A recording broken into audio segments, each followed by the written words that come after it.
നമ്മൾ കേരളത്തിലെ പരീക്ഷാ സമ്പ്രദായത്തെക്കുറിച്ചും മൂല്യനിർണ്ണയത്തെക്കുറിച്ചുമുള്ള വലിയ വാദപ്രതിവാദങ്ങൾ കേരളത്തിൽ നടന്നു വരുന്നുണ്ട്.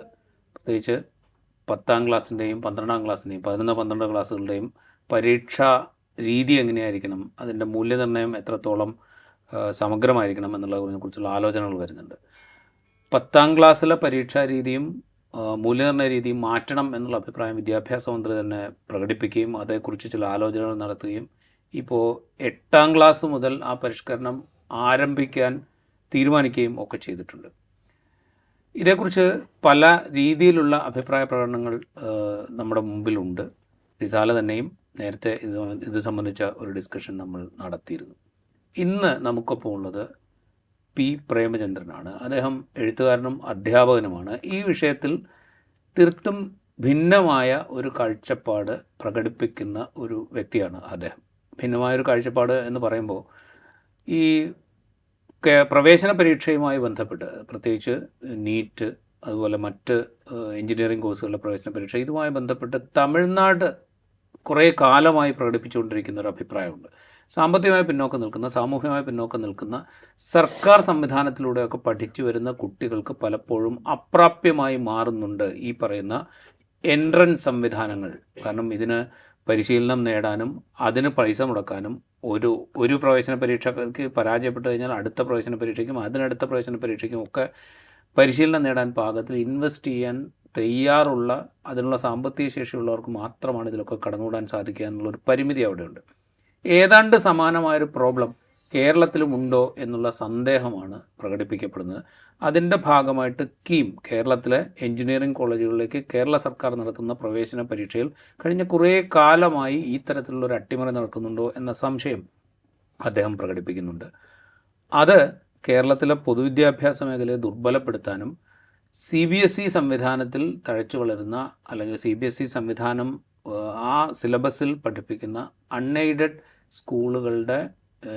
സ്കൂളുകൾക്ക് കൂടുതൽ പ്രാധാന്യം നൽകാനും വേണ്ടിയിട്ടുള്ള ശ്രമമാണോ എന്ന സംശയവും അദ്ദേഹം പ്രകടിപ്പിക്കുന്നുണ്ട്. പ്രേമേന്ദ്രനുണ്ട് നമുക്കൊപ്പം. സ്വാഗതം.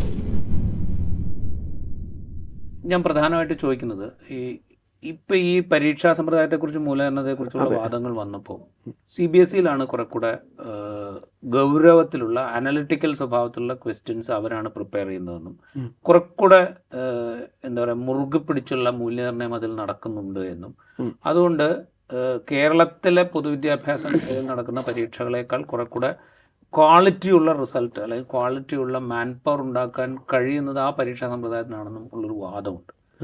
അതിനോട് യോജിക്കുന്നുണ്ടോ? യോജിക്കുന്നില്ല, ഒരിക്കലും യോജിക്കുന്നില്ല എന്ന് മാത്രമല്ല, തികച്ചും തെറ്റായ ഒരു സങ്കല്പമാണ്. അത് ഇവിടെ കേരളത്തിൽ വളർത്തിയെടുത്ത് ഇവിടുത്തെ ഏറ്റവും എലീറ്റ് ക്ലാസ് ആയിട്ടുള്ള ആളുകളാണ് ഈ CBSE സ്കൂളുകളിൽ പോകുന്നത്. അപ്പോൾ അവർ വളർത്തിയെടുത്തിട്ടുള്ള വളരെ തെറ്റായിട്ടുള്ള കാര്യങ്ങളാണിത്. 2-3 കാര്യങ്ങൾ ഇത് വിശദീകരിക്കേണ്ടി വരും. ഒന്ന്, ഒരു പരീക്ഷ എന്ന് പറയുന്നത് 2-3 കാര്യങ്ങളെ ആശ്രയിച്ചിട്ടാണ് ഇരിക്കുന്നത് പ്രധാനമായിട്ടും. ഒന്ന്, ആ പരീക്ഷയ്ക്ക് ആവശ്യമായിട്ടുള്ള ചോദ്യങ്ങൾ നിർമ്മിക്കുക, അതിൻ്റെ ക്വസ്റ്റ്യൻ ടൂൾ നിർമ്മിക്കുക, പിന്നെ അതിൻ്റെ മൂല്യനിർണ്ണയം നടത്തുക എന്ന് പറയുന്ന ഒരു കാര്യമുണ്ട്. ഇപ്പോൾ കേരളത്തിനെ സംബന്ധിച്ചിടത്തോളം ഞാൻ ആദ്യം പറയാം, കേരളത്തിൽ ഇപ്പോൾ ഹയർ സെക്കൻഡറിക്കായാലും 10ാം തരത്തിനായാലും ഒരു വലിയ തരത്തിലുള്ള ഒരു പരീക്ഷ നടത്തുന്ന ഒരു കേന്ദ്രം തന്നെ നമുക്കിവിടെ പരീക്ഷാ ഭവനുണ്ട്. ഹൈസ്കൂളിൽ ഹയർ സെക്കൻഡറി ഡയറക്ടറേറ്റിലാണെങ്കിൽ വളരെ കൂടുതൽ സന്നാഹങ്ങളുള്ള ഒരു പരീക്ഷാ വിഭാഗം പ്രവർത്തിക്കുന്നുണ്ട്. ഇതിനെല്ലാം പുറമെ ഒരു SCRT എന്ന് പറയുന്ന ഇതിൻ്റെ ഒരു അക്കാഡമികമായിട്ടുള്ള മോണിറ്ററിങ്ങിനും അക്കാഡമികമായിട്ടുള്ള എല്ലാ കാര്യങ്ങൾ ചെയ്യാൻ പ്രാപ്തമായിട്ടൊരു സ്ഥാപനവും നമുക്കുണ്ട്. ഈ സ്ഥാപനങ്ങളാണ് കേരളത്തിലെ പരീക്ഷകൾക്ക് ചുക്കാൻ പിടിക്കുന്നത്. ചോദ്യപേപ്പർ നിർമ്മാണത്തിനുള്ള ആളുകളെ വിളിച്ചു വരുത്തുന്നത്, അതിനാവശ്യമായിട്ടുള്ള വർക്ക്ഷോപ്പുകൾ നടത്തുന്നത്, ചോദ്യം ഉണ്ടാക്കുന്നത്, മാത്രമല്ല പരീക്ഷ നടത്തുന്നത് പൂർണ്ണമായിട്ടും SSLC പരീക്ഷയൊക്കെ എന്ന് പറഞ്ഞാൽ വിദ്യാഭ്യാസ വകുപ്പ് ഒറ്റയ്ക്ക് നടത്തുന്നതല്ല. വിദ്യാഭ്യാസ വകുപ്പിൻ്റെ മുഴുവൻ ഊർജ്ജവും ഇതിനകത്ത് ചിലവഴിക്കുന്നുണ്ട്. കൂടാതെ റവന്യൂ വകുപ്പിൻ്റെ ഊർജ്ജം ചിലവഴിപ്പിക്കുന്നത്, അതുപോലെ ട്രഷറിയിലൊക്കെയാണ് ഇതിൻ്റെ ചോദ്യങ്ങൾ സൂക്ഷിക്കുന്നത്. പോലീസ് സംവിധാനങ്ങൾ ഇതിനകത്ത് ഉപയോഗിക്കുന്നുണ്ട്. വിദ്യാഭ്യാസ വകുപ്പിൽ നിന്ന് തന്നെ വളരെ കൃത്യമായിട്ട് അധ്യാപകരെ ഇൻവിജിലേറ്റർമായിട്ട് നിയമിച്ചിട്ടൊക്കെയാണ് ഈ കാര്യം നടക്കുന്നത്, പരീക്ഷ നടത്തിപ്പ്. രണ്ടാമത്തെ കാര്യം. മൂന്നാമത്തെ കാര്യം മൂല്യനിർണ്ണയം നടക്കുന്നത് എങ്ങനെയാണ്? വളരെ സീനിയറായിട്ടുള്ള ആളുകൾ അല്ലെങ്കിൽ ഇത്ര വർഷം പരിചയമുള്ള ആളുകളാണ് മൂല്യനിർണ്ണയത്തിന് തിരഞ്ഞെടുക്കപ്പെടുന്നത്. ഈ മൂല്യനിർണ്ണയത്തിൽ തന്നെ പ്രത്യേകിച്ചും ഇപ്പോൾ നമ്മൾ ഏറ്റവും അധികം ചർച്ച വന്നിട്ടുള്ള ഈ ഫിസിക്സ്, കെമിസ്ട്രി, മാത്തമാറ്റിക്സ് എന്ന് പറയുന്ന പോലെയുള്ള എഞ്ചിനീയറിങ്ങിൻ്റെ പരീക്ഷയ്ക്ക് കൂടി പരിഗണിക്കുന്ന ഈ വിഷയങ്ങൾ എങ്ങനെയാണ് മൂല്യനിർണ്ണയം നടക്കുന്നത്? മൂല്യനിർണ്ണയം എന്ന് പറഞ്ഞാൽ അതിന് ഇരട്ട മൂല്യനിർണ്ണയമാണ്. ഇരട്ട മൂല്യം എന്ന് പറഞ്ഞാൽ ഒരാൾ ഒരു പേപ്പർ നോക്കുന്നു. ആ പേപ്പർ നോക്കുന്ന അതിൻ്റെ ഒരു മാർക്കോ ഒരു കുത്തും കോമയും അതിനകത്ത് ഇടുന്നില്ല. വേറെ പ്രത്യേകമായ ഷീറ്റിൽ മാർക്ക് എൻ്റർ ചെയ്യുന്നു. 2-3 ദിവസം കഴിഞ്ഞിട്ട് ഇതേ പേപ്പർ മറ്റൊരാൾ നോക്കുന്നു. അയാളും ഇതുപോലെ നോക്കുന്നു. ഈ 2 മാർക്ക് എൻ്റർ ചെയ്യുമ്പോൾ 10% കൂടുതൽ വ്യത്യാസമുണ്ട്. 60 മാർക്കിൻ്റെ പരീക്ഷയാണെങ്കിൽ 6 മാർക്കിൻ്റെ വ്യത്യാസം ഉണ്ടെങ്കിൽ ഇത് മൂന്നാമതൊരാൾ നോക്കുന്നു. അങ്ങനെ ഏറ്റവും അടുത്ത് നിൽക്കുന്ന 2 സ്കോറുകളുടെ ശരാശരി മാർക്കാണ് യഥാർത്ഥത്തിൽ കൊടുക്കുന്നത്. അത് 3 തരത്തിലുള്ള മൂല്യനിർണ്ണയമാണ് വളരെ ഒബ്ജക്റ്റീവായിട്ടുള്ള ഒരു പരീക്ഷയിൽ നമ്മൾ നോക്കുന്നത്. ഇങ്ങനെയാണ് ഈ മാർക്ക് വരുന്നത്. ഇതാണ് ഇതിൻ്റെ ഘടന എന്ന് പറയുന്നത്. മാർക്ക് എത്ര കിട്ടും എന്നുള്ളത് അവിടെ കിടക്കട്ടെ. എന്നാൽ CBSEയിൽ എന്താ അവസ്ഥ? CBSEയിൽ ചോദ്യങ്ങൾ നിർമ്മിക്കുന്നത് അത് സുതാര്യമല്ല. ഒന്ന്, ഇതെങ്ങനെയാണ് ഇത് സ്കൂൾ സുതാര്യമല്ല എന്ന് പറയുന്നത്, ഇങ്ങനെ ഒരു ബോർഡ്, അതായത് ഇതിനു വേണ്ടി മാത്രമുള്ള ഒരു പരീക്ഷ നടത്താനോ അതിന് അക്കാഡമികമായിട്ടുള്ള മോണിറ്ററിങ്ങിനോ വേണ്ടിയിട്ടുള്ള ഒരു ബോർഡ് അതിനകത്തില്ല, പ്രവർത്തിക്കുന്നില്ല. കാരണം തികച്ചും പ്രാദേശികമായിട്ട്, അതായത് ഓരോ കേരള റീജിയനാണ് കേരളത്തിൻ്റെ പരീക്ഷ നടന്നത്, തമിഴ്നാട് റീജിയനാണ്, ഇങ്ങനെ ഓരോ റീജിയൻ വൈസാണ് ഈ ക്വസ്റ്റ്യൻ ഉണ്ടാക്കുന്നത്. പലരും വിചാരിക്കുന്നത് ദേശീയ തലത്തിൽ ഒറ്റ ചോദ്യമാണ് ഉണ്ടാക്കുന്നതാണ്. അങ്ങനെ അല്ല, ഓരോ റീജിയൻ വൈസാണ് ചോദ്യം. ഒരു വേറെ ആയിരിക്കും. അപ്പോൾ കേരള റീജിയൻ്റെ ക്വസ്റ്റ്യൻ ആരുണ്ടാക്കുന്നു? ഏതെങ്കിലും ഒരു എക്സ്പെർട്ടിനെ അവർ ഏൽപ്പിക്കുന്നതാവും. പക്ഷേ ഇവിടെ അങ്ങനെയല്ല. ഞാൻ നേരത്തെ പറഞ്ഞു, ഇവിടെ ഒരു സംവിധാനം ഉണ്ട് അതിനകത്ത്. അത് പല ആളുകളും ഡിസ്കസ് ചെയ്യുന്നു. അതിനൊരു ചെയർമാൻ ഉണ്ട്. മനസ്സിലായില്ലേ? അത് നിങ്ങൾക്ക് വേണമെങ്കിൽ വിവരാവകാശം വഴി വേണമെങ്കിൽ അത് ചോദിച്ചാൽ വേണമെങ്കിൽ കിട്ടുകയും ചെയ്യും. ഇവിടെ ചോദ്യങ്ങൾ നിർമ്മിക്കുന്നു, അത് സ്കൂളുകളിൽ എത്തിക്കുന്നു. സ്കൂളുകൾ എത്തിക്കുന്നത് ബാങ്കിൽ എത്തിക്കുന്നു എന്നാണ് പറയുന്നത്. ഇനി മൂല്യനിർണ്ണയം നടത്തുന്ന ആരാണ് കേരളത്തിൽ എത്ര അംഗീകൃതമായെന്ന് ഞാൻ പറയുന്നത് സെൻട്രൽ സ്കൂള് അല്ലെങ്കിൽ നവോദയ സ്കൂളുകൾ. കേരളത്തിൽ ഈ 14 നവോദയ സ്കൂള്, 34ഓളം സെൻട്രൽ സ്കൂളാണ് കേരളത്തിൽ പ്രവർത്തിക്കുന്നത്. ഇവിടുത്തെ അധ്യാപകർ കൃത്യമായിട്ട് പരീക്ഷ എഴുതി യോഗ്യത തെളിയിച്ചിട്ടുള്ള കൃത്യമായ യോഗ്യതയുള്ള അധ്യാപകരാണ്. എന്നാൽ നമ്മുടെ ഈ നാടൻ CBSE സ്കൂളുകളിൽ നിന്നാണ് ഞാൻ ഒറ്റയടിക്കവയെ വിളിക്കുന്നത്. ഇവിടെയുള്ള മറ്റ് CBSE സ്കൂളുകളിൽ ആരാണ് പഠിപ്പിക്കുന്നത്? ഇപ്പം നമുക്ക് എറണാകുളത്ത് ഈ മിഹിറിൻ്റെ പ്രശ്നം ഉണ്ടായപ്പോൾ നമ്മൾ കണ്ടതാണ്, എൻജിനീയറിംഗ് കഴിഞ്ഞ ആളാണ് ഒരു വലിയ ഇൻ്റർനാഷണൽ സ്കൂളിൽ അവിടെ കുട്ടികളെ പഠിപ്പിക്കുന്നത് എന്നുള്ളത്. അതായത് ഒരു മാനേജ്മെൻറ്റ് നിശ്ചയിച്ചാൽ ആർക്ക് വേണമെങ്കിൽ പഠിപ്പിക്കാം. അവരാണ് കേരളത്തിലെ ഈ പേപ്പറുകൾ നോക്കുന്നത്. മനസ്സിലായില്ലേ? അപ്പോൾ ഇതൊക്കെ ശരിയാണ്. ഇങ്ങനെ നടക്കുന്ന ഒരു സംഗതിയും താരതമ്യപ്പെടുത്തിക്കൊണ്ട് ഇതാണ് മെച്ചെന്ന് പറയുന്നത്. പക്ഷേ അതേസമയം ഇവിടെ ചോദ്യം പ്രസക്തമാണ്. നമ്മളൊരു ക്വസ്റ്റ്യൻ പേപ്പർ എടുത്തിട്ട് അനലൈസ് ചെയ്യുന്നു. ഒരാൾ ക്വസ്റ്റ്യൻ പേപ്പർ, ഇവിടുത്തെ ഫിസിക്സ് ക്വസ്റ്റ്യൻ പേപ്പർ എടുക്കുന്നു, അവിടുത്തെ ക്വസ്റ്റ്യൻ പേപ്പർ എടുക്കുന്നു.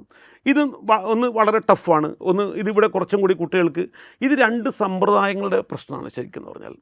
നമ്മളിവിടെ ഒരു പുതിയ പാഠ്യപദ്ധതി കാലം വന്നത് മുതൽ നമ്മുടെ ചോദ്യങ്ങൾ ഉണ്ടാക്കുന്ന രീതിയിലൊക്കെയാണ് മാറ്റം വന്നത്. എന്താണ് മാറ്റം എന്ന് ചോദിച്ചാൽ, ചോദ്യങ്ങൾ ഉണ്ടാക്കുന്ന രീതിയിലൊക്കെ വലിയ മാറ്റങ്ങൾ വന്നു. പഴയ ടാക്സോണമിയിലല്ല നമ്മൾ ചോദ്യങ്ങൾ ഉണ്ടാക്കുന്നത്. പഴയ ടാക്സോണമി എന്ന് പറഞ്ഞാൽ ബ്ലൂംസിൻ്റെ ടാക്സോണമി അനുസരിച്ചിട്ടാണ്. എന്ന് പറഞ്ഞാൽ ലളിതമായ ചോദ്യങ്ങൾ ഇത്ര ശതമാനം, ശരാശരി ചോദ്യങ്ങൾ ഇത്ര ശതമാനം, ടഫായ ചോദ്യങ്ങൾ ഇത്ര ശതമാനം. ഇന്ന് 20% ടഫായിരിക്കണം, 40% ശരാശരി ആയിരിക്കണം, ബാക്കി ഇത്ര ശതമാനം, 20%, 40% സാധാരണ ഏറ്റവും ലളിതമായിട്ടുള്ള ചോദ്യങ്ങളായിരിക്കണം. ഇങ്ങനെ ലളിതം, ശരാശരി, ടഫ് എന്നൊക്കെ പറഞ്ഞിട്ടാണ് നമ്മളെ പഴയ ടാക്സോണമി പ്രകാരം നമ്മൾ ചോദ്യങ്ങൾ ഉണ്ടാക്കുന്നത്. എന്നാൽ നമ്മളൊരു കരിക്കുലർ റിവിഷനോടുകൂടി നമ്മൾ ഈ കോൺസെപ്റ്റ് മാറ്റുകയാണ്. എല്ലാ ചോദ്യങ്ങൾക്കും എല്ലാ കുട്ടികൾക്കും കയറാൻ പറ്റണം. അതുപോലെ അത് ചൈൽഡ് ഫ്രണ്ട്ലി ആയിട്ടുള്ളൊരു സമീപനമാണ്. അതായത് ഏറ്റവും ശരാശരിക്കാരനും ഒരു കഠിനമായ ചോദ്യത്തിൻ്റെ ഒരു തലം വരെ എത്താൻ പറ്റണം. ഒരു ചോദ്യം, ഒരു എസ്സേ ആണെങ്കിൽ അല്ലെങ്കിൽ കുറച്ച് 8 മാർക്കിൻ്റെ ചോദ്യമാണ്. അതിൽ ആദ്യം കുറച്ച് അതിൻ്റെ കോൺസെപ്റ്റ് എഴുതിയാൽ തന്നെ ചിലപ്പോൾ അതിന് 4 മാർക്ക് കിട്ടും. അത് വേറൊന്നുമായിട്ട് താരതമ്യം ചെയ്താൽ അതിനകത്ത് 6 മാർക്ക് കിട്ടും. അതിനകത്ത് സ്വന്തം ഒബ്സർവേഷൻസോ അതിൻ്റെ പ്രാക്ടിക്കൽ ലെവലായിട്ടൊരു കാര്യങ്ങൾ 8 മാർക്കും കിട്ടും. അപ്പോൾ എല്ലാ ചോദ്യങ്ങൾക്കും എല്ലാവർക്കും എൻട്രി ചെയ്യാൻ പറ്റണം എന്നൊക്കെ പറയുന്ന ഒരു കോൺസെപ്റ്റിൻ്റെ അടിസ്ഥാനത്തിലാണ് നമ്മൾ ഇവിടെ ചോദ്യങ്ങൾ ഉണ്ടാക്കുന്നത്. മറ്റൊന്നും അങ്ങനെയൊന്നുമില്ല. മറ്റത് ഒരു പാഠഭാഗത്തിലെ കാര്യങ്ങൾ, ടഫായിട്ടുള്ള ആശയങ്ങൾ ചോദിക്കാം, ചില അപ്ലിക്കേഷൻ ലെവൽ ചോദ്യങ്ങൾ ചോദിക്കാം. ഇങ്ങനെ ചോദ്യങ്ങൾ ഉണ്ടാക്കുന്ന സമീപനത്തിലുള്ള വ്യത്യാസമാണ് നമ്മൾ ഈ ചോദ്യങ്ങൾ വായിക്കുമ്പോൾ കാണുമ്പോഴുള്ള ഈ വ്യത്യാസത്തിൻ്റെ അടിസ്ഥാനം. ഇത് വളരെ ലളിതമായ ചോദ്യമാണെന്ന് ഒരാൾക്ക് വേണമെങ്കിൽ പറയാം. പക്ഷേ അതിന് ഒരു ലളിതമായൊരു ഭാഗം ഉണ്ടാവും, അതിനൊരു ശരാശരിക്കാർക്ക് എത്തേണ്ട ഒരു ഭാഗം ഉണ്ടാവും, അതിന് ഏറ്റവും ടഫായിട്ടൊരു കുട്ടിക്ക് എത്തേണ്ട ഭാഗം ഒരു ചോദ്യത്തിലുണ്ടാവും. അങ്ങനെ അക്കാഡമിക്കായിട്ട് വിശകലനം ചെയ്യാൻ കഴിയുന്ന ആളുകളല്ലല്ലോ ഇത് വിശകലനം ചെയ്യുന്നത്. ഇത് യൂട്യൂബേഴ്സാണല്ലോ ഈ വിശകലനം ചെയ്യുന്നത്. ഈ ഫിസിക്സ് അറിയോ അവർക്ക്? അപ്പോൾ ഞാൻ മറ്റൊരു വളരെ വളരെ പ്രധാനപ്പെട്ട ഇതിനകത്ത് മറച്ചു വെക്കുന്നൊരു കാര്യം, എനിക്ക് CBSEയുടെ ക്വസ്റ്റ്യൻ ഭയങ്കര ക്വസ്റ്റ്യനാണ്, ടഫാണെന്ന് നിങ്ങൾ വിചാരിക്കും. എന്താണ് അവർക്ക് പ്രശ്നം? ഫിസിക്സിൽ അവരുടെ എന്താണ് റിലേറ്റീവായിട്ടുള്ള അല്ലെങ്കിൽ പെർസെൻറ്റൈൽ ഗ്രേഡിംഗ് ആണ് അവർ സ്വീകരിക്കുന്നത്. റിലേറ്റീവ് ഗ്രേഡിംഗ് എന്ന് പറഞ്ഞാൽ ഇന്ത്യയിലെ എല്ലാ കുട്ടികൾക്കും അല്ലെങ്കിൽ കേരള റീജിയനിലെ എല്ലാ കുട്ടികൾക്കും ഫിസിക്സിൽ 70 മാർക്കേ കിട്ടുന്നുള്ളൂ എങ്കിൽ ഏറ്റവും മുകളിൽ മാർക്ക് കിട്ടുന്ന ആളുകൾക്ക് A+ കിട്ടും. നമുക്കിവിടെ കിട്ടില്ലല്ലോ. ഇവിടെ ടഫായ ക്വസ്റ്റ്യൻ ആണെങ്കിൽ 70 മാർക്കേ കിട്ടിയെങ്കിൽ നമ്മൾ B-ലോ B+ലോ വരും. അവിടെ അങ്ങനെയല്ല. അവിടെ 70 മാർക്കേ പരമാവധി കിട്ടുള്ളൂ എങ്കിൽ ഒരു ചോദ്യം ടഫാണ്. അവൻ 70 കിട്ടുന്നവൻ അവിടെ A1 ഗ്രേഡിലാണ്. ഏറ്റവും മുകളിൽ നിൽക്കുന്ന 8-1 ആളുകൾ A1ലേക്കും 8-1 ആളുകൾ Aയിലേക്കൊക്കെ വരുന്ന രീതിയിലുള്ള ഒരു പെർസെൻറ്റൈൽ ഗ്രേഡിങ്, അതുപോലെ മറ്റുള്ള മാർക്കുമായിട്ട് റിലേറ്റ് ചെയ്തിട്ടുള്ള ഗ്രേഡിങ്ങാണ് ഉണ്ടാകുന്നത്. അപ്പോൾ ഇതെല്ലാം ആരും സംസാരിക്കുന്നില്ല. ചോദ്യങ്ങൾ എടുത്തുകൊണ്ട് ഇത് ഗംഭീരമായ ചോദ്യങ്ങളാണ്, ഇത് വളരെ ലളിതമായ ചോദ്യങ്ങളാണെന്നൊക്കെ വളരെ പെരിഫറലായിട്ട് പറയാം. CBSEയുടെ യഥാർത്ഥ അതുകൊണ്ട് തന്നെ CBSEയുടെ ആവറേജ് എപ്പോഴും കുറഞ്ഞിരിക്കും. നമ്മുടെ ആവറേജ് ഫ്ലെക്സിബിളാണ്. ചിലപ്പോൾ കൂടാം, ചിലപ്പോൾ കുറയാം, അങ്ങനെയൊക്കെ വരാം. കാരണം ഇത് കുട്ടിക്ക് ഇവിടെ ഏറ്റവും CBSE രീതി അടക്കം മൂല്യനിർണ്ണയത്തെക്കുറിച്ചുള്ള ലോകവ്യാപകമായിട്ടുള്ള ഒരു കോൺസെപ്റ്റിനെയാണ് CBSE അട്ടിമറിക്കുന്നത്. എന്താണ് മൂല്യനിർണ്ണയം? ഞാൻ പരീക്ഷ എഴുതുമ്പോൾ ഫിസിക്സിൽ എൻ്റെ നിലവാരം എത്രയുണ്ടെന്നാണ് ഞാൻ K1 കിട്ടിയാലും A കിട്ടിയാലും അതിനകത്തുകൂടെ അടയാളപ്പെടുത്തപ്പെടേണ്ടത് അല്ലേ? ഞാൻ ഏത് മേഖലയിലേക്കാണ് ഉയർന്നു പോകേണ്ടത്? ഞാൻ ഫിസിക്സിലാണോ, അല്ല ഞാൻ വേറൊരു വിഷയത്തിലാണോ, ഞാൻ ലാംഗ്വേജ് ഇംഗ്ലീഷിലാണോ എന്നൊക്കെ എൻ്റെ സ്കോറും കൂടി ഇൻഡിക്കേറ്റ് ചെയ്യണ്ടേ? പക്ഷേ ഇവിടെ അത് ചെയ്യാൻ പറ്റുന്നില്ല. കാരണം എന്ന് പറഞ്ഞാൽ എനിക്ക് 95 മാർക്ക് കിട്ടിയിട്ടുണ്ടെങ്കിൽ അക്കൊല്ലം എല്ലാവർക്കും 95 ഉണ്ടെങ്കിൽ നമ്മൾ പുറകോട്ട് പോകും. ആദ്യത്തെ 125 കഴിഞ്ഞാൽ 1000 ആളെ എഴുതുന്നെങ്കിൽ ആദ്യത്തെ 125 ആൾക്ക് 95 94 ആകുമ്പോൾ എനിക്ക് 92 കിട്ടിയാൽ എനിക്ക് A കിട്ടൂ. ചിലപ്പോൾ അത് കിട്ടണമെന്നില്ല. CBSEയിലാണെങ്കിൽ A1 കിട്ടില്ല, A കിട്ടുകയുള്ളൂ. അപ്പോൾ ശരിക്കും പറഞ്ഞാൽ നമ്മളെ മൂല്യനിർണ്ണയം എന്ന് പറഞ്ഞാൽ ഒരു കുട്ടിയുടെ നിലയുടെ ഒരു അടയാളപ്പെടുത്തലാണ്. അത്ര മാത്രമേ ഉള്ളൂ. ഒരു നിശ്ചിത സമയത്ത് ഒരു നിശ്ചിത ഘട്ടത്തിൽ ഒരു കുട്ടി ഇന്ന നിലവാരത്തിലാണ്, ഇന്ന നിലയിലാണ് അവൻ നിൽക്കുന്നത് എന്നുള്ളതിൻ്റെ യഥാർത്ഥ അടയാളപ്പെടുത്തലാവേണ്ടതിന് പകരം അവിടെ കുട്ടികളെ കട്ടിലിന് അനുസരിച്ചിട്ട് നമ്മൾ ആളുകൾ മുറിക്കുന്ന ഒരു പരിപാടിയാണ് നടക്കുന്നത്. നമുക്കങ്ങനെയല്ല. നമുക്ക് എന്താണെന്ന് പറഞ്ഞാൽ ഏത് ഫിസിക്സിലാണ് അവൻ ഇത് കഴിവ് തെളിയിക്കുന്നതെങ്കിൽ അവൻ A+ ആണ് കിട്ടിയെങ്കിൽ A+ കൊടുക്കുന്നു, അല്ലെങ്കിൽ B+ ആണ് B+ കൊടുക്കുന്നു.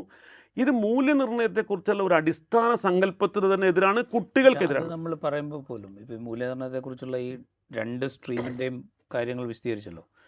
കേരളത്തിൽ പക്ഷേ ബോർഡ് എക്സാമുകളിൽ കുട്ടികൾക്ക് അമിതമായിട്ട് മാർക്ക് കൂട്ടി കൊടുക്കുകയാണ്, അല്ലെങ്കിൽ വാരിക്കോരി കൊടുക്കുകയാണ്. ആ വിമർശനം കേരളത്തിനകത്തുമുണ്ട്, കേരളത്തിന് പുറത്തുമുണ്ട്.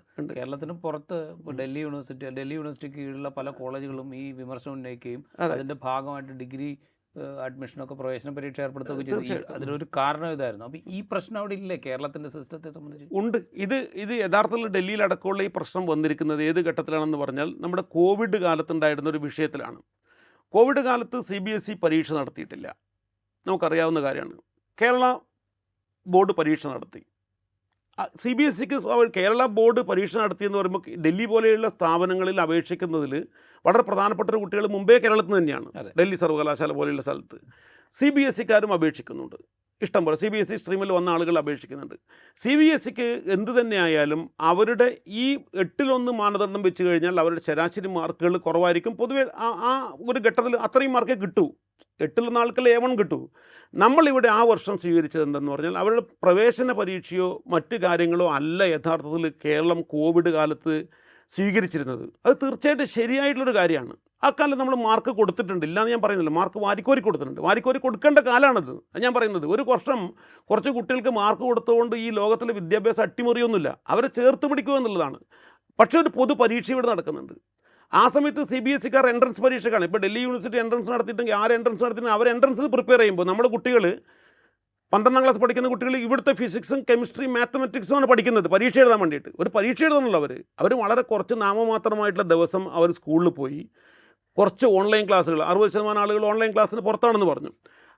അവരുടെ സൗകര്യങ്ങൾ ഉപയോഗിച്ചുകൊണ്ട് അവർക്ക് കിട്ടിയിട്ടുള്ള അറിവ് വെച്ചുകൊണ്ടും അവർ ഒരു പൊതുപരീക്ഷയ്ക്ക് പ്രിപ്പയർ ചെയ്യുന്ന സമയത്ത് CBSEക്കാർ തയ്യാറായിട്ടുള്ളത് ഈ പറഞ്ഞ എൻട്രൻസ് പ്രിപ്പയർ ചെയ്യലാണ്. ആ വർഷം നമ്മളത് ചെയ്തിട്ടുണ്ട്. 40% മാത്രം ഫോക്കസ് ചെയ്ത് നിശ്ചയിച്ചു.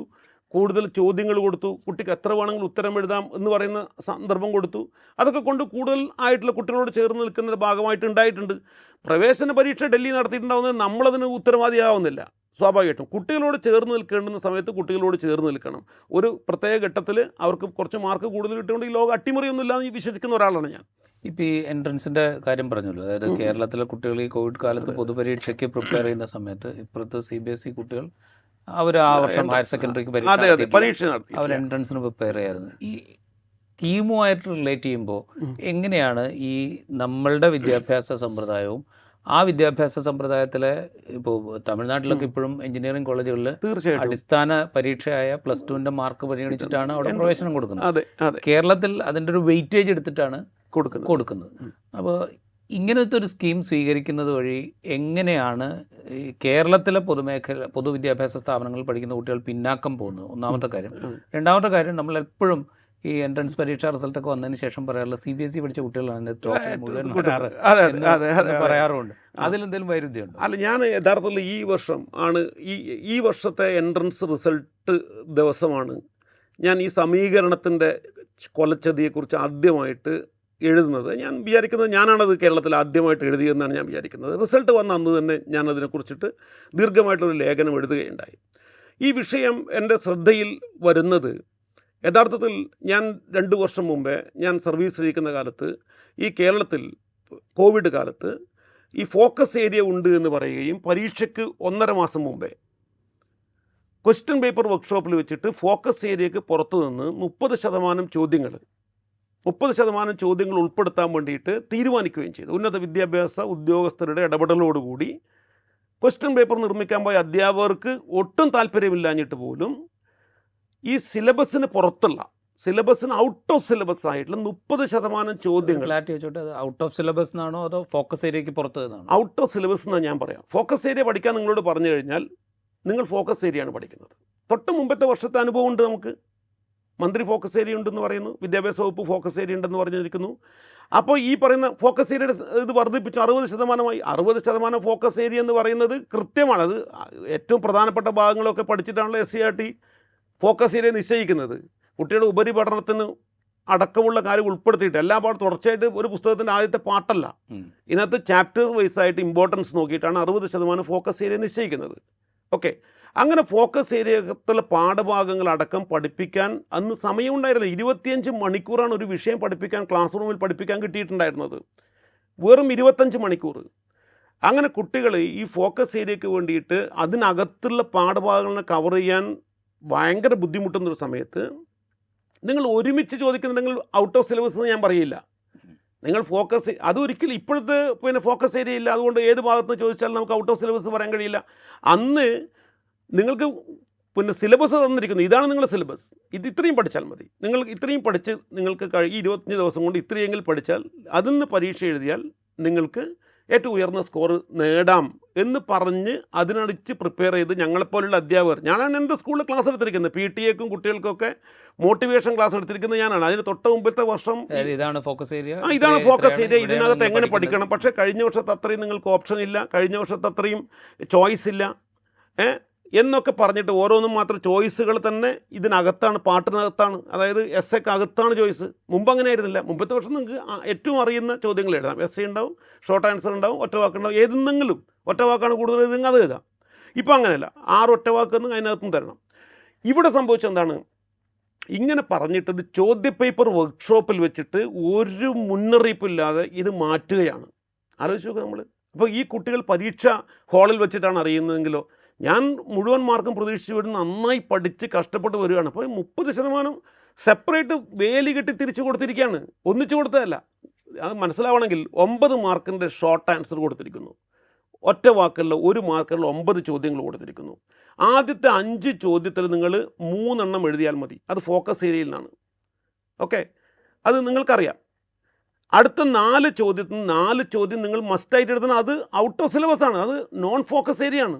കുട്ടിക്ക് ഒറ്റ ചോദ്യത്തിന് ഉത്തരം എഴുതാൻ കഴിയില്ല. ഇത് 9 ഒന്നിച്ച് കൊടുത്ത് നിങ്ങൾ 5 എഴുതുമെന്ന് പറഞ്ഞോ 6 എഴുതുമെന്ന് പറഞ്ഞു കഴിഞ്ഞാൽ പിന്നെയും നമുക്ക് വേണമെങ്കിൽ പറയാം. ഇങ്ങനെ ഔട്ട് ഓഫ് സിലബസ് എന്നാണ് ഞാൻ വിളിക്കുന്നത്. ഈ വിഷയം നടക്കുന്ന സമയത്ത്, ഈ വിവാദം നടക്കുന്ന സമയത്ത് ഞാനിത് എഴുതുകയും പത്രങ്ങൾ എഡിറ്റോറിയൽ എഴുതുകയും വലിയ ചർച്ച നടക്കുകയും ഇതിനകത്ത് കുറേ ഭേദഗതി വരുത്തി. ഫോക്കസ് ഏരിയയും നോൺ ഫോക്കസ് ഏരിയയും വ്യത്യാസപ്പെടുത്തിയിട്ടില്ലെങ്കിൽ പോലും കുറേയധികം വ്യത്യാസങ്ങൾ വരുത്തി. ഇടയിലുള്ള പരീക്ഷകളൊക്കെ മാറ്റിവെച്ചു, പ്രാക്ടിക്കൽ മാറ്റിവെച്ചു, സമയം കൂടുതലെടുത്തു, ഇങ്ങനെയൊക്കെയുള്ള ചില ഭേദഗതികളൊക്കെ സർക്കാർ വരുത്തി. ആ വിമർശനങ്ങൾക്ക് അടിസ്ഥാനത്തിൽ എന്നെ അതിനകത്ത് ശിക്ഷിക്കാൻ തീരുമാനിച്ചത് വേറെ ചില വിഷയങ്ങളായിട്ട് അവിടെ ഉണ്ടെങ്കിൽ പോലും ഈ വിവാദം നടക്കുന്ന സമയത്താണ് എന്തുകൊണ്ട് നമ്മൾ കുട്ടികളുടെ മാർക്ക് കുറയണം എന്ന് ഔദ്യോഗികമായ ചില അറിയിപ്പുകൾ, ചില എഴുത്തുകൾ ഔദ്യോഗിക സ്ഥാനത്തിരിക്കുന്ന ആളുകൾ എഴുതുന്നത്. അപ്പോഴാണ് നമ്മൾക്ക് മാർക്ക് കൂടുതൽ വരുമ്പോൾ ഈ പറയുന്ന എൻട്രൻസിൻ്റെ ഡയറക്ടറേറ്റിനകത്ത് എൻട്രൻസ് കമ്മീഷണറേറ്റിനകത്തുള്ള കോൺഫിഡൻഷ്യൽ സെക്ഷനിൽ ഒരു മാർക്ക് സമീകരണം നടക്കുന്നുണ്ട് എന്ന കാര്യം ആദ്യമായിട്ട് കേരളത്തിൻ്റെ പൊതുസമൂഹം മനസ്സിലാക്കുന്നത് ഞാൻ വിചാരിക്കുന്നത്. പക്ഷേ അത് ആ എഴുത്തിൽ ആരും ശ്രദ്ധിച്ചിട്ടൊന്നുമില്ല ഇത്. പക്ഷേ എൻ്റെ മനസ്സിൽ ഈ സംഭവം ഉണ്ടായിരുന്നു. അന്ന് മുതൽ നമ്മളിത് ശ്രദ്ധിക്കുന്നുണ്ട്. ഈ കൊല്ലം വരുമ്പോഴാണ് ഈ സമീകരണം എത്രമാത്രമാണ് അപകടം ചെയ്തതെന്നുള്ള കൃത്യമായിട്ട് ഉദാഹരണം. ഒരൊറ്റ കുട്ടികൾ ആദ്യത്തെ 100 റാങ്കിൽ പറയുമ്പോൾ 90 കുട്ടികളും CBSE എന്ന് വന്ന കുട്ടികളാണ്. 10 കുട്ടികൾ അതിന് മുമ്പത്തെ വർഷമൊക്കെ പഠിച്ചിട്ടുള്ള 10 കുട്ടികളാണ് വന്നത്. റിപ്പീറ്റ് ചെയ്ത് എൻട്രൻസ് ചെയ്ത ചില ആളുകളാണ് വന്നത്. ഇത് വെച്ചിട്ടാണ് ഈ സമീകരണമാണ് നമ്മളെ കേരളത്തിലെ കുട്ടികളെ പുറകോട്ട് പോകുന്നത്. നമ്മളെപ്പോഴും വിചാരിക്കുന്നത് എന്താണ്, ഇത് ഒന്നാമത് നമുക്കറിയാം കേരളത്തിലെ CBSE സ്കൂളുകളിൽ പോകുന്ന കുട്ടികൾ പൊതുവിദ്യാലയത്തിൽ വന്നിട്ടുണ്ടെങ്കിൽ പൊതുവിദ്യാലയം എത്രമാത്രം ശക്തമാവുമെന്ന് നമുക്കറിയാം. കാരണം എന്ന് പറഞ്ഞാൽ ഏറ്റവും എലീറ്റായിട്ടുള്ള വലിയ ഉയർന്ന ഉദ്യോഗസ്ഥരായിട്ടുള്ള സമൂഹത്തിൽ ഉയർന്ന ജോലി ചെയ്യുന്ന പലതരത്തിലും കുട്ടികളെ പിന്തുണക്കാൻ കഴിയുന്ന ഒരു വലിയ വിഭാഗമാണ് CBSEയിലേക്ക് പൂർണ്ണമായിട്ടും പോകുന്നത് അല്ലേ. അവർ കൂടി പൊതുവിദ്യാലയത്തിൽ ആണെങ്കിൽ കേരളത്തിലെ പൊതുവിദ്യാലയം എന്തായിരിക്കും നമുക്കറിയാമല്ലോ. അപ്പോൾ എന്നിട്ട് പോലും ഈ പറയുന്ന ഈ റിസൾട്ട് വരുന്ന സമയത്ത് ഈ നമ്മൾ വിചാരിക്കുന്നത് ഇവർ ഭയങ്കര സംഭവങ്ങളാണ്, ഭയങ്കര കോച്ചിങ്ങിനൊക്കെ പോയ ആളുകളാണ്, ഭയങ്കര ബുദ്ധിമാന്മാരാണ്, അതുകൊണ്ടാണ് ഈ എൻട്രൻസിൻ്റെ മാർക്ക് ലിസ്റ്റ് ഈ എല്ലാത്തിനും ഫ്രണ്ട് ജാക്കറ്റ് പരസ്യം ഉണ്ടല്ലോ, ഇതെല്ലാം CBSE സ്കൂളുകളിലെ കുട്ടികളാണല്ലോ വരുന്നത് എന്നാണ് നമ്മൾ ധരിക്കുന്നത്. ഇതിനകത്ത് ഇങ്ങനെ ഒരു ചതിപ്രയോഗം കേരളത്തിലെ കുട്ടികളുടെ മാർക്ക് ഒരു കൊല്ലം 54, ഒരു കൊല്ലം 40, 18 2023 24, 27 മാർക്കാണ് നമ്മൾ കുറച്ചത്. CBSEക്ക് അതേസമയം 13 മാർക്ക് കൂട്ടിക്കൊടുക്കുന്നു, ഇക്കുറി 8 മാർക്ക് കൂട്ടിക്കൊടുത്തു. ഈ പറയുന്ന സമീകരണം എന്ന് പറയുന്ന ഈ സ്റ്റാൻഡേർഡൈസേഷൻ എന്ന് പറയുന്ന ഈ പ്രക്രിയ ഇതിനകത്ത് നടക്കുന്നുണ്ട് എന്നുള്ളത് കേരളത്തോട് വിളിച്ചു പറയാൻ നമുക്ക് വീണ്ടും ഞാൻ ചോദിക്കുന്നത്, ഇതിപ്പോൾ സ്വാഭാവികമായിട്ട് ഇത് 2 സ്ട്രീമിൽ നടക്കുന്ന പരീക്ഷയാണ് CBSEയും ഹയർ സെക്കൻഡറി ലെവലിൽ രണ്ടിൻ്റെയും സിലബസ് ഒന്നായിരിക്കെ തന്നെ പരീക്ഷ 2 രീതിയിലാണ്, മൂല്യനിർണ്ണയം 2 രീതിയിലാണ്, ഇപ്പോൾ ഗ്രേഡിംഗ് വരെ 2 രീതിയിലാണ്. അപ്പോൾ ആ നിലയ്ക്ക് ഈ സ്കോറുകളെ ഈ എൻട്രൻസിൻ്റെ പരീക്ഷ അല്ലെങ്കിൽ പ്രവേശനത്തിനുള്ള മാനദണ്ഡമാക്കി മാറ്റുമ്പോൾ ഏതെങ്കിലും തരത്തിലുള്ളൊരു എന്താ പറയുക താരതമ്യം വേണ്ടി വരില്ല? ഇതെങ്ങനെ ഈ മാർക്ക് എത്ര അല്ല, ഞാൻ പറയുന്നത് അതിനാവശ്യമില്ല. അതിനാവശ്യമില്ല എന്ന് പറയാൻ കാരണം എന്ന് പറഞ്ഞാൽ എന്താണ്, ഇത് 2 സമീകരിക്കാൻ കഴിയാത്ത 2 സാധനങ്ങൾ സമീകരിക്കുമ്പോൾ ഒരു വിഭാഗത്തിൽ തീർച്ചയായിട്ടും വലിയ നഷ്ടം സംഭവിക്കുന്ന ഉറപ്പല്ലേ. അപ്പോൾ സ്വാഭാവികമായിട്ട് CBSE സ്വീകരിച്ച ആളുകൾക്ക് CBSEക്ക് കൃത്യമായിട്ട് ഈ പറയുന്ന പോലെ ചോദ്യപേപ്പറൊക്കെ കൊടുത്ത് അവർക്ക് കൊടുത്ത ഗ്രേഡ് അവരിപ്പോൾ ഒരു 85 കിട്ടിയാൽ അവർ A1 കൊടുക്കുന്ന കൊടുക്കട്ടെ. അവരുടെ കയ്യിൽ ഒരു മാർക്ക് ലിസ്റ്റും ഒരു ഇതുണ്ടല്ലോ, നമ്മുടെ കുട്ടികളുടെ കയ്യിലുണ്ട്. ഇത് നേരിട്ടങ്ങ് ചേർത്താൽ മതി, ഒരു പ്രശ്നവുമില്ല. അതിനകത്ത് ഒരു തരത്തിലുള്ള ഇതുമില്ല. CBSE ഇതിങ്ങനെ ചേർക്കുമ്പോൾ ഇങ്ങനെ ചേർത്താൽ പിന്നെ എന്തുകൊണ്ടായിരിക്കും ഇങ്ങനത്തെ ഒരു അല്ല അത് കാരണം ഇത് തീരുമാനിക്കേണ്ട ആളുകളെല്ലാം തന്നെ ഈ പറയുന്ന CBSEക്കാരാണ്. ഇത് ഏറ്റവും തീരുമാനിക്കേണ്ട പറയുന്നത് ഇതിനു വേണ്ടി തന്നെയാണ് എന്നാണോ CBSE സ്കൂളുകളിൽ? ഇത് ഏറ്റവും പ്രധാനപ്പെട്ട ഒരു കാര്യം നമ്മൾ മനസ്സിലാക്കേണ്ടത് ഇവിടെ ഒരു ഘട്ടത്തോളം എൻട്രൻസ് മാത്രമായിരുന്നല്ലോ ഈ പറയുന്ന റാങ്ക് ലിസ്റ്റ് തയ്യാറാക്കാനുണ്ടായിരുന്നത്. എപ്പോഴാണ് ഈ പറയുന്ന ഈ യോഗ്യതാ പരീക്ഷയുടെ +2-ൻ്റെ ഫിസിക്സ്, കെമിസ്ട്രി, മാത്തമാറ്റിക്സ് ഇതിനകത്ത് ചേർക്കാമെന്ന് തീരുമാനിച്ചത്? അത് വളരെ ഇമ്പോർട്ടൻ്റ് ആയിട്ടുള്ളൊരു പോയിൻ്റാണ്. കേരളത്തിൽ കരിക്കുലം റിവിഷൻ്റെ ഭാഗമായിട്ട് വന്നതാണത്. കേരളത്തിൽ 2007 KCF വരികയും കേരളത്തിലെ പാഠ്യപദ്ധതി സമഗ്രമായി പരിഷ്കരിക്കപ്പെടുകയും ചെയ്യുന്ന ഘട്ടത്തിൽ ഈ പാഠ്യപദ്ധതി പരിഷ്കരണം എപ്പോഴും തടഞ്ഞു നിൽക്കുന്ന ഏറ്റവും പ്രധാനപ്പെട്ട ഒരു തകർക്കാൻ കഴിയാത്തൊരു സാധനം എന്താണെന്ന് പറഞ്ഞാൽ എൻട്രൻസ് ആണ്. കാരണം നിങ്ങൾ എൻട്രൻസിന് വേണ്ടി പഠിക്കണോ അതോ എൻട്രൻസിന് വേണ്ടിയിട്ടുള്ള ഈ ചെറിയ ക്ലാസ്സുകൾ മുതലേ ഇപ്പോൾ കോച്ചിങ് ആണ്. നിങ്ങൾ IITക്ക് വിദ്യാഭ്യാസത്തിന് വേണ്ടി പഠിക്കണോ എൻട്രൻസിന് വേണ്ടി പഠിക്കണോ? ഈ പറയുന്ന യൂട്യൂബേഴ്സ് ആയിട്ടുള്ള ഈ ട്യൂഷൻ സെൻ്ററുകൾ മുഴുവൻ 8ാം ക്ലാസ് മുതൽ ട്യൂഷൻ എടുക്കുന്ന ആളുകളാണ്. അവരാണ് ഇവിടുത്തെ ഫിസിക്സ് ക്വസ്റ്റനെയും ഇവിടുത്തെ പരീക്ഷകളെയും കളിയാക്കിയിട്ട് വീഡിയോ ഇട്ടുകൊണ്ട് അതാണ് ഈ സോഷ്യൽ മീഡിയയിൽ പൊതുവിദ്യാഭ്യാസ അധ്യാപകരടക്കം ഷെയർ ചെയ്യുന്നത് എന്നുള്ളതാണ്. അപ്പോൾ ഈ 8ാം ക്ലാസ് മുതലേ ഇവർ എൻട്രൻസാണ് പഠിക്കുന്നത്. നിങ്ങൾ സ്കൂളിൽ പോകണ്ടെന്ന് പറയുന്ന യൂട്യൂബേഴ്സാണ്. പക്ഷേ സ്കൂളല്ല, ഈ എൻട്രൻസ് സ്ഥാപനങ്ങളല്ല സ്കൂള് എന്ന് പറയുന്നത്. അപ്പോൾ ഞാൻ പറഞ്ഞത് ഏത് ഘട്ടത്തിലാണ് ഇത് വന്നത്? ഇത് പാഠ്യപദ്ധതി പരിഷ്കരണ ഘട്ടത്തിലാണ്. അന്ന് ഞങ്ങളെപ്പോലുള്ള ആളുകളാണ് ഇതിനകത്ത് വിമർശിച്ചത്. നിങ്ങൾ എന്ത് പാഠ്യപദ്ധതിയാണ് പറയുന്നത്? നിങ്ങൾ കുട്ടികളുടെ സമഗ്രമായിട്ടുള്ള കഴിവുകൾ, അവൻ്റെ സർഗാത്മക ശേഷികൾ, അവൻ്റെ പ്രതികരണ ശേഷി, അവൻ്റെ സാമൂഹിക ബന്ധം, അന്വേഷണാത്മകത, സംവാദം, ഇങ്ങനെയൊക്കെയാണ് നമ്മുടെ വിദ്യാഭ്യാസ പെഡഗോജി പറയുന്നത്. എന്ത് പെഡഗോജിയാണ് നിങ്ങൾ പറയുന്നത്? നിങ്ങൾ പ്രൈമറി ക്ലാസ്സുകളിലെ പെഡഗോജിയല്ലേ പറയുന്നത്? ഇത് സെക്കൻഡറിയിലോ ഹയർ സെക്കൻഡറിയിലോ എത്തുമ്പോഴേക്ക് എന്താണ് കുട്ടികൾക്ക് ഏറ്റവും പ്രധാനപ്പെട്ട പ്രൊഫഷൻ എന്താണ്? അവർ കാണുന്നത്, സമൂഹത്തിൽ കാണുന്നത് മെഡിക്കൽ, എഞ്ചിനീയറിങ്, അതുപോലെ ആർക്കിടെക്റ്റ്, ഇത്തരത്തിലുള്ള ചില പ്രൊഫഷനിലേക്കൊക്കെ വരുമ്പോൾ അതൊക്കെ എൻട്രൻസ് ബേസ്ഡ് ആണെങ്കിൽ പിന്നെ എന്തിനാണ് ഈ ക്ലാസ് മുറി? അങ്ങനെ പോകുന്ന ആളുകൾക്ക് അതിന് സൗകര്യം, നിങ്ങൾ നേരത്തെ പറഞ്ഞതുപോലെ വലിയ ഫീസ് കൊടുത്ത് താമസിച്ച് റിപ്പീറ്റ് ചെയ്ത് ഒക്കെ അതിൻ്റെ എല്ലാ സോഷ്യൽ പിന്തുണയുള്ള സ്റ്റാറ്റസ് ഉള്ള ആളുകൾക്ക് അതാണ് പ്രധാനം. അപ്പോൾ എന്താണ് നമ്മൾ പാവപ്പെട്ട കുട്ടികളെ വഞ്ചിക്കാൻ വേണ്ടിയിട്ടുള്ള ഈ പാഠ്യപദ്ധതി പരിഷ്കരണം എന്നൊക്കെ പറയുന്ന പരിപാടി എന്നുള്ള വലിയ വിമർശനം ഞങ്ങൾ ഉയർത്തുക വഴിയാണ് ഗവൺമെൻറ് അതിൽ ശരിയുണ്ട്, അല്ലെങ്കിൽ വിദ്യാഭ്യാസ വകുപ്പ് അതിൽ ശരിയുണ്ട് അക്കാലത്തെ എന്ന് കാണുകയും ഒരു വലിയ അന്വേഷണ കമ്മീഷൻ വെക്കുകയും ചെയ്യുന്നു ഇത് പഠിക്കാൻ വേണ്ടിയിട്ട്. ഞാൻ ഓർക്കുന്നത് doctor CR Soman, Thiruvananthapuram medical കോളേജിലെ വലിയ ഡോക്ടർ, RVG മേനോൻ, എഞ്ചിനീയറിംഗ് മേഖലയിൽ നിന്ന്, ഇവർ ചേർന്ന ഒരു കമ്മിറ്റിയാണ് ഈ വിഷയത്തെക്കുറിച്ച് പഠിക്കുന്നത്. അപ്പോൾ അവർ അസന്നിഗ്ധമായിട്ട് അവർ റിപ്പോർട്ട് കൊടുക്കുന്നത് തീർച്ചയായിട്ടും ക്ലാസ് മുറിയിലെ അനുഭവം, ക്ലാസ് മുറിയിൽ നിർമ്മിക്കുന്ന അറിവ്, സമഗ്രമായ അറിവ് അത് പരിഗണിക്കണം.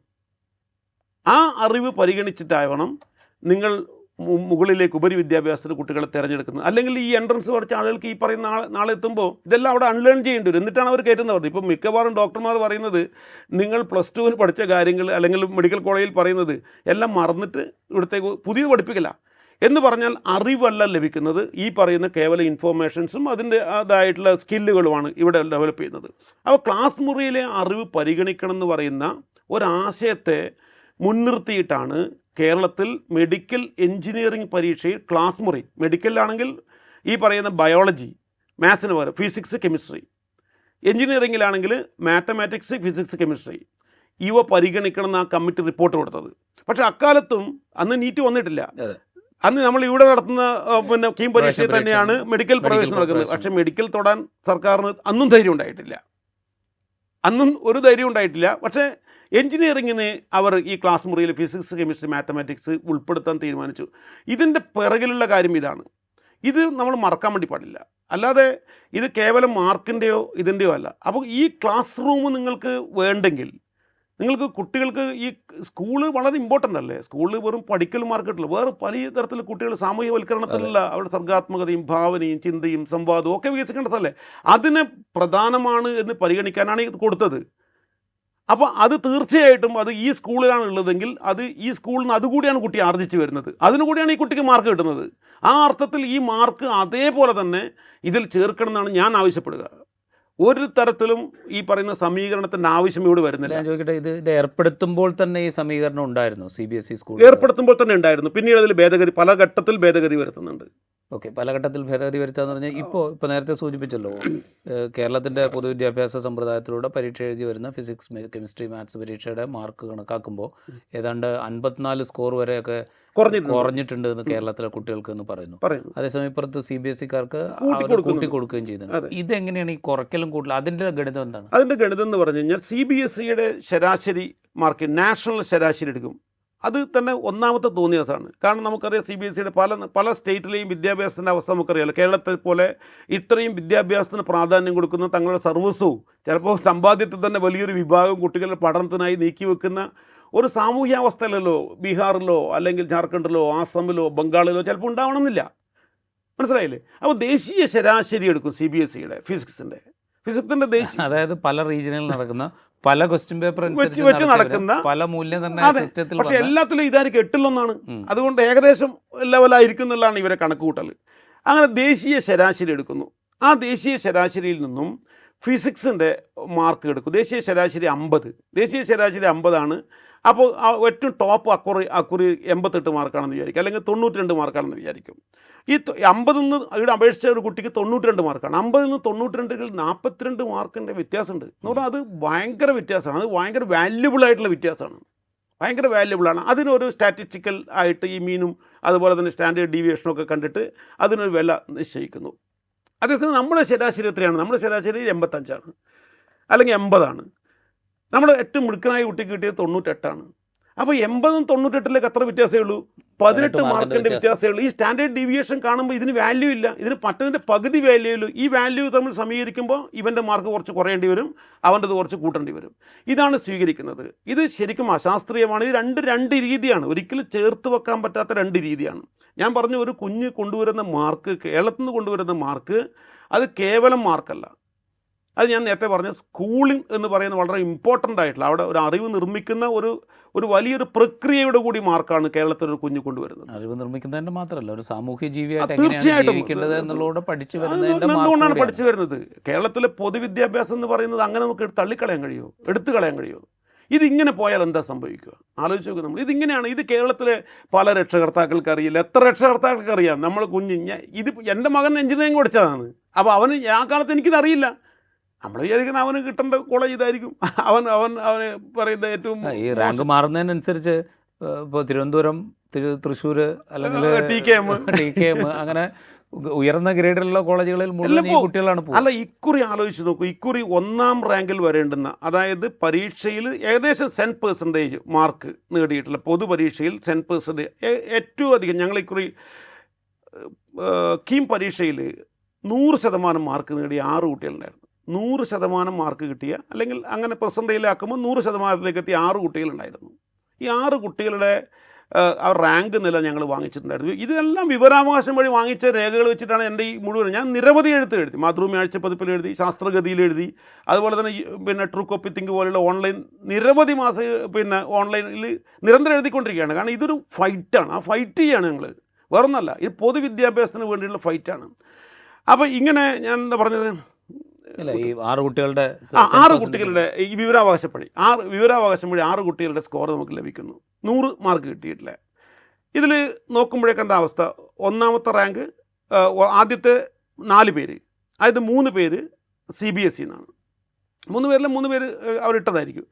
അവർക്ക് 3 പേർക്കും ഈ പറഞ്ഞ ഏറ്റവും ഉയർന്ന 1, 2, 3 റാങ്കുകൾ. 4ാം സ്ഥാനത്ത് വരുന്നത്, 4ാമത് ആ ലിസ്റ്റിൽ പേര് കൊടുത്തിരിക്കുന്നത് ഒരു പെൺകുട്ടിയാണ്. അവൾക്ക് 24ാമത്തെ റാങ്കാണ്. 100 മാർക്ക് കീമിൽ കിട്ടിയ കുട്ടിയാണ്. അവൾക്ക് 24 മാർക്കാണ്. അവൾക്ക് ഫിസിക്സ് ഇതിൽ 10% മാർക്കാണ്. കേരള സിലബസാണ്. അവൾ എങ്ങനെയാണ് 24ാം റാങ്കിൽ വന്നത്? അവൾ 2023 പാസിംഗ് ഔട്ടാണ്. 2023 പാസ് ഔട്ടായതാണ്. 2023 ഈ നോർമലൈസേഷൻ, സ്റ്റാൻഡേർഡൈസേഷൻ വഴി കേരളത്തിൽ കുറഞ്ഞത് 18 മാർക്കാണ്. അവർക്ക് കൂടി 17 മാർക്കോ 18 മാർക്കാണ് കൂടിയത്. അവർക്ക് 10-12 മാർക്ക് കൂടുകയും ചെയ്തു. CBSE-കാർക്ക് 10-12 മാർക്ക് കൂടി, കേരള സിലബസിലുള്ളവർക്ക് 10-18 മാർക്ക് കുറഞ്ഞു. ഏകദേശം 30 മാർക്കിൻ്റെ വ്യത്യാസമാണ് അക്കുറി ഉള്ളത്. അത് വെച്ച് നോക്കിയപ്പോൾ അവൾ 24ാം സ്കോറിലെത്തി. 24ാമത്തെ റാങ്കിൽ ആ പെൺകുട്ടി എത്തി. ആ അടുത്ത കുട്ടി നോർമലി നോക്കുകയാണെങ്കിൽ, അതായത് കീമിന് ഏതാണ്ട് 100% മാർക്കുണ്ട്, ഫിസിക്സ്, കെമിസ്ട്രി, 100% മാർക്കുണ്ട്. ആ കുട്ടി 2023 ആയതുകൊണ്ട് അവൾ 24 എത്തി. 24 കുട്ടി എത്തിയത് ഇതേ സ്കോറിൽ 100% സ്കോർ എൻട്രൻസിനും 100% സ്കോർ ഫിസിക്സ് മാത്സിനും ഉള്ള കേരളത്തിൽ കഴിഞ്ഞ വർഷം പഠിച്ച കുട്ടി എത്തിയ ഒരു ആൺകുട്ടിയാണ്. അവൻ എത്തിയത് 84ാമത്തെ റാങ്കിലാണ്. ആലോചിച്ച് നോക്കൂ, 84 റാങ്കുള്ള കുട്ടിക്ക് അവന് കമ്പ്യൂട്ടർ സയൻസിൽ പ്രവേശനം വേണമെന്ന് വിചാരിക്കാം. അവന് CET-യിൽ അഡ്മിഷൻ കിട്ടുമോ? ആ 50 സീറ്റോ മറ്റോ ഉള്ളൂ, അതിൽ മെറിറ്റൊക്കെ പോയാൽ എന്താണെന്ന് എനിക്കറിയില്ല. ഒരു 10-30 റാങ്കിനകത്തുള്ള ആളുകൾ എത്തുമ്പോഴേക്ക് CET-യിലത്തെ അഡ്മിഷൻ തീരും, കമ്പ്യൂട്ടർ സയൻസിൽ അഡ്മിഷൻ തീരും. ചിലപ്പോൾ കിട്ടിക്കഴിഞ്ഞു, എങ്കിലും സാധാരണ നിലയിൽ കിട്ടില്ല. സാധാരണ നിലയിൽ കിട്ടാൻ സാധ്യതയില്ല. 84 റാങ്കിലുള്ള കുട്ടിക്ക് കമ്പ്യൂട്ടർ സയൻസ് അവിടെ കിട്ടാൻ സാധ്യതയില്ല. ഇവരൊക്കെ പോവും, ഇവരൊക്കെ NIT-യിലോ അല്ലെങ്കിൽ IIT-യിലോ ഒക്കെ കിട്ടിയാൽ പോവുമായിരിക്കും. TKM-ൽ കിട്ടാൻ സാധ്യതയില്ല.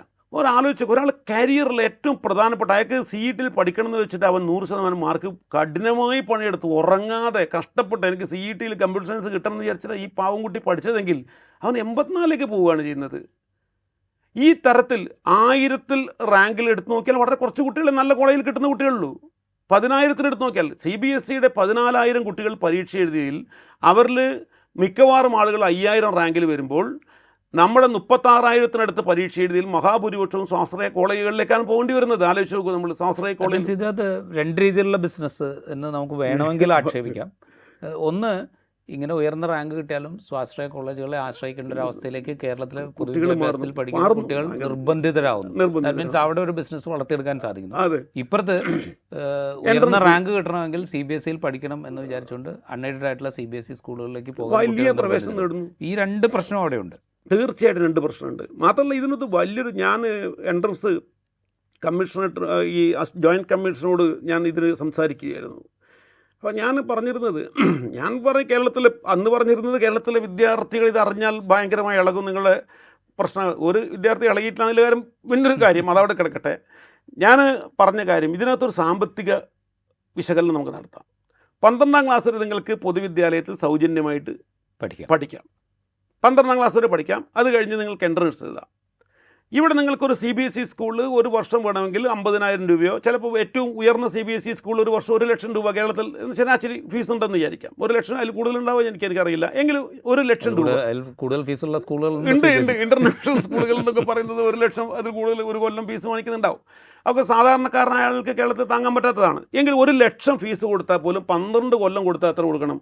12 ലക്ഷമേ കൊടുക്കേണ്ടുള്ളൂ, അല്ലേ? 12 ലക്ഷം മെല്ലെ മെല്ലെ ഒരു കൊല്ലം ഒന്ന് വെച്ചിട്ട് നിങ്ങൾ കൊടുത്താൽ മതി. എന്നാൽ കേരളത്തിലെ ഏറ്റവും കണ്ണായ ഞാൻ X or Y ഒരു വലിയ ഒരു ഇൻസ്റ്റിറ്റ്യൂട്ടിൽ അവിടെ കമ്പ്യൂട്ടർ സയൻസ് കോഴ്സിന് എത്രയാണ് ഫീസ്? 4 വർഷം കഴിഞ്ഞ് വരുമ്പോഴേക്ക് 10-30 ലക്ഷം രൂപ ഫീസാവും നിങ്ങൾക്ക്.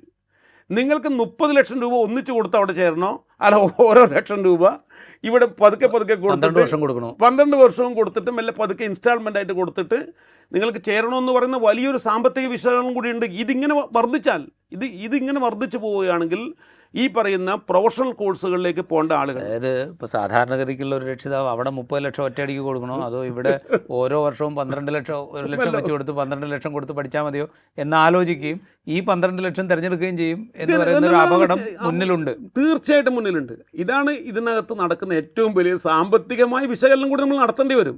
അപ്പോൾ അങ്ങനെയുള്ള അവസ്ഥയിലേക്ക് പോകുന്ന ഒരു വിവേചനമാണ് ഈ സമീകരണം എന്നുള്ളതിൻ്റെ പേരിൽ കേരളത്തിൽ നടക്കുന്നത്. നടപ്പിലാക്കേണ്ട യാതൊരു കാര്യവുമില്ല. കാരണം രണ്ടും ഒരേ സിലബസ് പഠിക്കുകയാണ്, രണ്ടും അത് അവർ തിരഞ്ഞെടുത്തതാണ്. ഇവിടെ ഹയർ സെക്കൻഡറി സ്കൂളുകൾ ഇല്ലാഞ്ഞിട്ടല്ല, ഇവിടെ കേരളത്തിൽ ഓരോ പഞ്ചായത്തിലും ഉണ്ട്.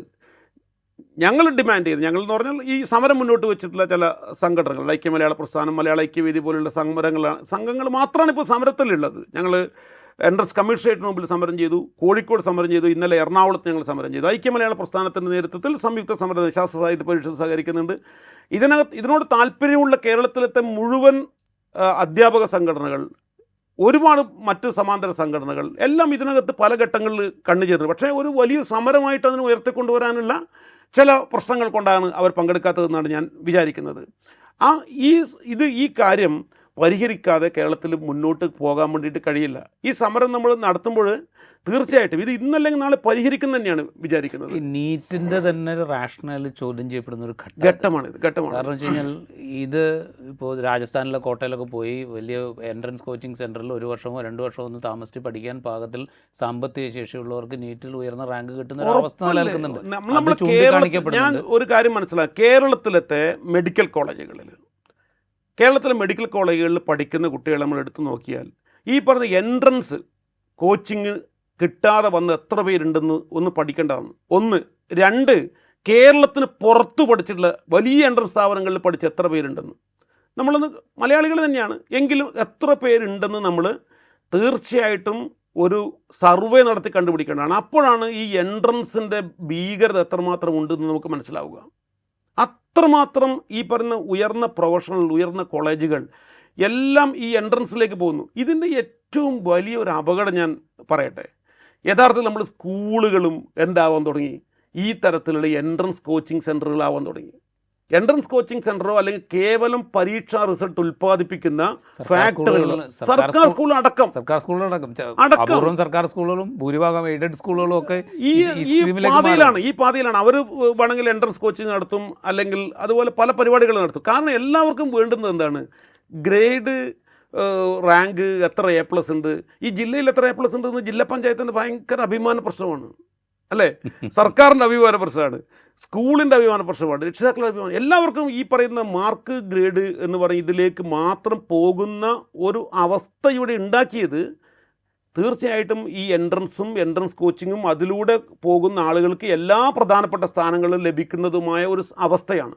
ഈ അവസ്ഥ മാറ്റിയിട്ടില്ലെങ്കിൽ കേരളത്തിലെ സ്കൂളുകൾ കേവലം പരീക്ഷാ വിജയത്തിന് വേണ്ടിയുള്ള ഫാക്ടറികളായിട്ട് മാറുകയും നമ്മൾ ഇന്ന് വരെ നേടിയ എല്ലാ സാമൂഹികമായിട്ടുള്ള ബോധവും നവീകരണവും എല്ലാം നഷ്ടപ്പെടുന്നു പറയുന്ന ഒരു വളരെ ദാരുണമായിട്ടൊരു അവസ്ഥയാണ്. ഞാൻ അവസാനമായിട്ടൊരു കാര്യം ചോദിച്ചോട്ടെ. ഇപ്പോൾ നമ്മുടെ തൊട്ടയൽവക്ക സംസ്ഥാനമായ തമിഴ്നാട് തമിഴ്നാട് ദീർഘകാലമായിട്ട് ഈ പ്രശ്നം ഉന്നയിക്കുന്നുണ്ട്. തീർച്ചയായിട്ടും. നീറ്റിനെതിരെ ഏറ്റവും ശക്തമായിട്ട് നിലപാടെടുത്തവരാണ്. ഉം.